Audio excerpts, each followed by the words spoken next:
आंदोलनानंतर सीजेपीचे संस्थापक अभिजीत दिपके यांनी मोठी घोषणा केलीय. क्या बोलती पब्लिक या देशव्यापी मोहिमेद्वारे थेट जनतेशी संवाद साधण्याचा त्यांचा दावा आहे. या मोहिमेतून लोकांच्या समस्या, मते आणि अपेक्षा जाणून घेत पुढील वाटचाल करण्याचा प्रयत्न केला जाणार आहे. या देशाच्या तरुणांनी ते करून दाखवलं जे कोणालाही जमलं नाही. मागच्या 12 वर्षात जी सरकार 12 वर्षापासून म्हणत होती की या सरकारमध्ये राजीनामे होत नाही, सरकारमध्ये इस्तीफे नाही होते, या देशाच्या जनजीनी त्या सरकारकडून राजीनामा घेऊन दाखवला. आणि नुसता घेऊनच नाही दाखवला, सरकारला झुकवलंय, भाग पाडले राजीनामा देण्यावर. आणि ज्या सरकारपासून लोक इतक्या वर्ष घाबरलेली होती, बरेचसे लोक म्हणतात धर्मेंद्र प्रधान यांचा राजीनामा ही आमच्या आंदोलनातली सगळ्यात मोठा विजय होता. आम्हाला असं वाटतं की आमचा जो सगळ्यात मोठा विजय होता किंवा जेनझीचा जो सगळ्यात मोठा विजय होता तो फक्त राजीनामा नव्हता. या देशात जी भीती निर्माण करून ठेवली होती, दडपशाही निर्माण करून ठेवली होती या सरकारने मागच्या 10-12 वर्षात, ती भीती आता देशाच्या नागरिकातून संपलेली आहे. त्यांच्या मनातून ती भीती संपलेली आहे. आता देशाचे नागरिक रस्त्यावर येतील, सरकारला फक्त प्रश्नच नाही विचारणार, तर गरज पडली तर रस्त्यावर येतील. आणि आज एकाचा राजीनामा मागितला, उद्या दुसऱ्यांचे राजीनामे मागतील. तर जी भीती संपवली आहे लोकांच्या मनातली, ती या आंदोलनाची सगळ्यात मोठी अचीवमेंट आहे, सगळ्यात मोठी सक्सेस आहे. आता हे आंदोलन, बऱ्याच लोकांना प्रश्न पडला, हे आंदोलन नक्की कॉक्रोच जनता पार्टी नक्की आहे काय? कॉक्रोच जनता पार्टीची विचारधारा काय? तर जसं आम्ही आधीपासून सांगत आलो होतो, कॉक्रोच जनता पार्टी ही डॉक्टर बाबासाहेब आंबेडकर, महात्मा गांधी, भारताचे पहिले पंतप्रधान पंडित जवाहरलाल नेहरू यांनी जे भारताचं स्वप्न पाहिलेलं होतं, त्यांच्या विचारावर चालणारी कॉक्रोच जनता पार्टी असणार आहे. आणि आमची विचारधारा तीच असणार आहे जी देशाच्या संविधानाची विचारधारा. Our ideology is the same as the constitution of India. यात आमचा काहीच डिफरन्स नसणार आहे. आम्ही सेक्युलर आहे, आम्ही लोकशाहीमध्ये भरोसा ठेवतो, वी आर डेमोक्रेटिक पीपल, आणि आम्ही सोशल जस्टिससाठी कायम प्रयत्न करणार आहे. तर ही आमची विचारधारा आहे. आणि आता दुसरा जो मोठा प्रश्न पडलाय लोकांना, पुढे काय कॉक्रोच जनता पार्टीचं, पुढे कॉक्रोच जनता पार्टी काय करणार आहे? तर त्यावर आम्ही जे मागच्या 2 दिवसात चर्चा केली, त्याच्यानंतर आम्ही असं ठरवलं की येणाऱ्या सप्टेंबर महिन्यात कॉक्रोच जनता पार्टी एक नेशन वाईड कॅम्पेन करेल. त्या कॅम्पेनचं नाव असणार आहे क्या बोलती पब्लिक. क्या बोलती पब्लिक हे आमचं नेशन वाईड कॅम्पेन असणार आहे. या कॅम्पेन मधून आम्ही देशभरात दौरा करणार आहे. आम्ही लोकांकडून समजून घेणार आहे त्यांच्या समस्या काय आहे, त्यांच्या अपेक्षा काय आहे. कारण की या आंदोलनातून आम्हाला जी गोष्ट शिकायला भेटली ती ही शिकायला भेटली की सध्या जितके काही पक्ष आहेत, जितके काही लोक सरकारमध्ये बसलेले आहेत, ते कुठं ना कुठं आता लोकांपासून डिस्कनेक्टेड झालेले, लोकांचं डिस्कनेक्टेड नाही, ऐकायलाही तयार नाहीये. ज्या देशाची लोकसंख्येमध्ये 65% लोक 35 वयाच्या खालची आहेत, त्या लोकसंख्येबद्दल, त्या युवकांबद्दल कोणीच काही बोलायला तयार नाही. मग तो शिक्षणाचा मुद्दा असो किंवा बेरोजगारीचा मुद्दा असो. संसदेतही त्याच्याबद्दल कोणी बोलत नाहीये, कोणी पार्टी त्यांच्या मीटिंगमध्येही बोलत नाहीये. आणि सरकार तर अशी वागते जसं काही हे काही मुद्देच नाहीये. सरकारला फक्त एकच मुद्दा दिसतो, तो म्हणजे हिंदू मुसलमानचा. पण बेरोजगारी, आर्थिक सिच्युएशन काय आहे आपल्या देशाची, शिक्षाची किती वाईट अवस्था आहे, यावर कोणीच काही बोलायला तयार नाहीये. त्यामुळे आम्ही आता लोकांमध्ये जाणार आहे, लोकांकडून आम्ही समजून घेणार आहे त्यांच्या समस्या काय आहे, त्यांच्या अपेक्षा काय आहे. आणि जे मोठे मुद्दे आहेत आमचे, ते एकंदरीत मोठे मुद्दे आमचे हे असणार की पहिला आमचा जो मुद्दा असणार आहे तो एज्युकेशन रिफॉर्म. कॉक्रोच जनता पार्टी ज्या ठराविक मुद्द्यांवर नक्कीच काम करेल. इतरही मुद्दे आहेत ज्याच्यावर आम्ही काम करू, पण जे आमचे ठराविक मुद्दे असणार आहे, पहिला असणार आहे एज्युकेशन रिफॉर्म्स.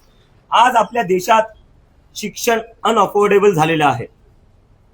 पहिली दुसरी ज्या मुलांचं ऍडमिशन घ्यावं लागतं त्या मुलांना वर्षाची फीस जी आहे ती 1-1.5 लाख आहे. डोनेशन प्रायव्हेट स्कूलमध्ये द्यावं लागतं ते वेगळं. ज्या परिवाराची तितकी इन्कम नाही, तितकी सेव्हिंग नाही, ते 1-1.5 लाख कुठून देतील? आणि हे झालं स्कूलिंगचं. कॉलेजमध्ये जरी पाहायला गेलं, कॉलेजच्या फीस किती वाढलेल्या आहे. कोचिंगचा एक वेगळं चालू आहे, कोचिंगमध्ये पैसा जातो, कॉलेजच्या डिग्रीमध्ये पैसा जातो. तर आजच्या काळात आपल्या देशात शिक्षण घेणं म्हणजे डोक्यावर कर्ज ठेवणं आहे. आम्हाला त्यापासून मुलांना असो किंवा त्यांच्या आई वडिलांना असो मुक्त करायचं आहे. एक असा आपल्या देशाची शिक्षण व्यवस्था अशी झाली पाहिजे जिथं जर कोणाला आपल्या मुलाला डॉक्टर बनवायचं, इंजिनियर बनवायचं, सायंटिस्ट बनवायचंय तर आई वडिलांना ते बर्डन नाही वाटलं पाहिजे की आम्ही कुठून करणार आमच्या मुलासाठी. Education is a fundamental right असं डॉक्टर बाबासाहेबांनी संविधानात म्हणलेलं आहे. पण कुठं ना कुठं मागच्या काही दशकात आपल्या देशात education is a fundamental business to gain profits अशी शिक्षण व्यवस्था झालेली आहे. ते आपल्याला बदलायचं आहे. दुसरा जो मुद्दा आहे तो म्हणजे जंतर मंतरच्या आंदोलनात आपण पाहिलं, नीट हा सगळ्यात मोठा मुद्दा होता, कोर इश्यू होता. पण जितके लोक आली तो राग फक्त नीटवर नव्हता किंवा एज्युकेशन सिस्टमवर नव्हता. या देशात संस्थानाची जी हाल झालेली आहे या सरकारच्या अंतर्गत त्याच्याबद्दलचा तो राग होता. मग तो राग पक्षांविरोधात का असत नाही. सकाळी लोक म्हणतात की आम्ही निवडून कोणाला देतो, संध्याकाळी तो दुसऱ्या कोणत्या पक्षात असतो. सकाळी आम्ही वोट टाकतो एका सरकारसाठी, संध्याकाळपर्यंत दुसरी सरकार बनती. आणि ते नाही झालं तर ईडी सीबीआय पाठवून पक्ष तोडण्यात येतात. आणि तिथेही मन नाही भरलं तर मग कोर्टात जाऊन पक्षही चोरून घेण्यात येतात. तर याच्यामुळे लोकांचा कुठं ना कुठं भरोसा तुटत चालला आहे, संपत चालला आहे पॉलिटिकल सिस्टमवरनं. आणि दुसरं जे आहे ज्युडिशरी, देशात ज्युडिशरी बद्दलही लोकांच्या मनात खूप मोठे मोठे प्रश्नचिन्ह निर्माण झालेले आहेत. ज्या प्रकारे निर्णय येतात रुलिंग पार्टीच्या फेवरमध्ये जास्त निर्णय येतात. जेव्हा एक सामान्य माणूस न्यायालयात जातो, कोर्टात जातो, त्याला सुनवाई लवकर भेटत नाही. त्याला सांगण्यात येते की नंतर या, तारीख पे तारीख जे आपण म्हणत असतो मजाकमध्ये, पण ती खरी व्यवस्था आहे. पण तिथंच एखादा मोठा बिझनेसमॅन असो, तो कोर्टात जातो, त्याला लगेच हिअरिंग भेटती, अर्जंट हिअरिंग होती, त्याच्यावर लगेच सुनवाई होती आणि त्याच्यावर लगेच ऑर्डर पण येऊन जातो. पक्ष तोडायचे असतील त्याच्यावर कोर्ट लगेच निर्णय देतो. आमदारांना इकडून तिकडे करायचं असेल त्याच्यावरही कोर्ट लगेच निर्णय देतो. पण जेव्हा सामान्य नागरिकांना न्याय पाहिजे तेव्हा कोर्टाकडे वेळ नसतो. तर त्याच्यामुळेही कोर्टाच्या इंटेग्रिटीवर, न्यूट्रॅलिटीवर खूप मोठा प्रश्नचिन्ह निर्माण झालेला आहे. आणि दुसरं आहे, आता तुम्ही सगळे मीडियाचे साथी खूप सगळे आलेले आहे, तुमचा आम्ही खूप आदर करतो, तुम्ही ग्राउंडवरचे रिपोर्टर आहे. पण एकंदरीत लोकांचा सगळ्यात जास्त राग जो आहे तो मीडियावर आहे. कारण की हे जे इन्स्टिट्यूशन्स आहे हे अकाउंटेबल का नाही राहिलेले. कारण की मीडियाने त्यांना प्रश्न विचारणं बंद केलेले. मीडिया आता लोकांचा आवाज राहिलेली नाहीये. मीडिया फक्त सत्ता पक्ष जी कोणी पार्टी बसेल तिचा आवाज बनवून राहते, त्यांचं गुणगान करण्यात मीडिया राहिलेली. तर मीडियाला इंडिपेंडेंट बनवणं आणि मीडियाची कुठं ना कुठं क्रेडिबिलिटी वापस आणणं हेही करणं खूप गरजेचं आहे. कारण की जोपर्यंत मीडिया इंडिपेंडेंटली वागणार नाही तोपर्यंत सरकारला अकाउंटेबल बनवणं शक्य नाहीये. तोपर्यंत कुठलाही इन्स्टिट्यूशन असो, मग ते कोर्ट असो, इलेक्शन कमिशन असो किंवा इतर पॉलिटिकल पार्ट्या असो, त्यांना अकाउंटेबल बनवणं शक्य नाहीये. आणि त्याच्यानंतर जो एक सगळ्यात मोठा मुद्दा असेल ज्याच्यावर कोणीच बोलायला तयार नाहीये, जसं मी आधी सांगितलं की आपल्या देशात 60% लोक 35च्या वयाच्या खालची आहेत. आणि त्याच्यामुळं बेरोजगारीमध्ये सगळ्यात जास्त मार जे खात आहेत ते हेच लोक खात आहेत. जंतर मंतरवर फक्त स्टुडंट्स नव्हते, जंतर मंतरवर बेरोजगार लोकही खूप होते. कोणाचं स्वप्न नसतं की मी मोठा झाल्यावर स्विगीचा डिलिव्हरी बॉय झालो पाहिजे, कोणाचं स्वप्न नसतं मी मोठा झाल्यावर झोमॅटोचा डिलिव्हरी बॉय झालो. पण त्यांना ते मजबुरीमध्ये करावं लागतंय. कारण की आपल्या देशात जॉब ऑपॉर्च्युनिटीज नाहीये आणि ज्या लोकांना जॉब भेटतायत त्याच्यात घर चालवणं शक्य नाहीये. घर कसे चालवतील, फॅमिलीला कसं सांभाळतील, मुलांचं शिक्षण कसं करतील. तर बेरोजगारी हा खूप मोठा मुद्दा आहे. जेवढे बेरोजगार आहेत त्यापैकी 80% बेरोजगार असे आहेत ज्यांच्याकडे डिग्री आहे. तर आपल्या देशाच्या तरुणांना असं वाटतंय की आज आम्ही शिकून काही चुकी केलेली आहे का.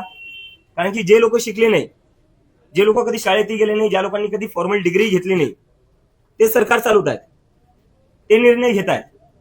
पण ज्या तरुणांनी लहानपणापासून मेहनत केली, डिग्री घेतली, एक करिअर बनवायला पाहिलं, त्यांना असं वाटतं आम्ही डिग्री घेऊन चुकी केली. कारण की आमचं जे भविष्य ते कोण ठरवतंय, अशिक्षित लोक ठरवत आहेत. त्यानंतर जो आमचा अजून एक अजेंडा असणार आहे कॉक्रोच जनता पार्टीला पुढे घेऊन जाण्यासाठी, जे आम्ही म्हणलेले की कुठली एक ऑर्गनायझेशन किंवा कुठला एक व्यक्ती सगळ्या प्रॉब्लेम सॉल्व्ह करेल तर तो तुमच्याशी खोटं बोलतोय.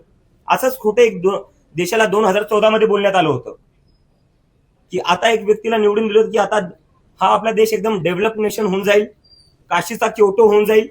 पण काशीचं काय झालं, काशीची काशी झालेली आहे. तर ते आपण पाहिलेलं आहे आता. त्यामुळे आम्ही ती चुकी करणार नाही. आम्हाला माहितीये कुठली एक संस्था किंवा कुठली एक ऑर्गनायझेशन, कुठलाही एक व्यक्ती सगळ्या प्रॉब्लेम सॉल्व्ह करू नाही शकत. त्यामुळे आम्ही ते कुठेच क्लेम करणार नाही. आम्ही जे करणार आहे की ज्या ज्या लोकांनी आम्हाला जंतर मंतरवर समर्थन दिले, जेवढे ऑर्गनायझेशन्स आले, जेवढे एनजीओ आले, जेवढे सोशल ऍक्टिव्हिस्ट आले, सिव्हिल सोसायटीज आले, त्या सगळ्यांशी आम्ही एक कोएलिशन बिल्डिंग करणार आहे. कारण की आम्हाला एक वाटतं आता आपल्या देशाला गरज आहे सगळ्यांनी त्यांच्या पॉलिटिकल आयडिओलॉजीजच्या वरती उठून, त्यांच्या दुसऱ्या काही आयडिओलॉजी असतील त्याच्यावरती उठून नागरिक म्हणून एकत्र येऊन देशात सुधार आणायची गरज आहे.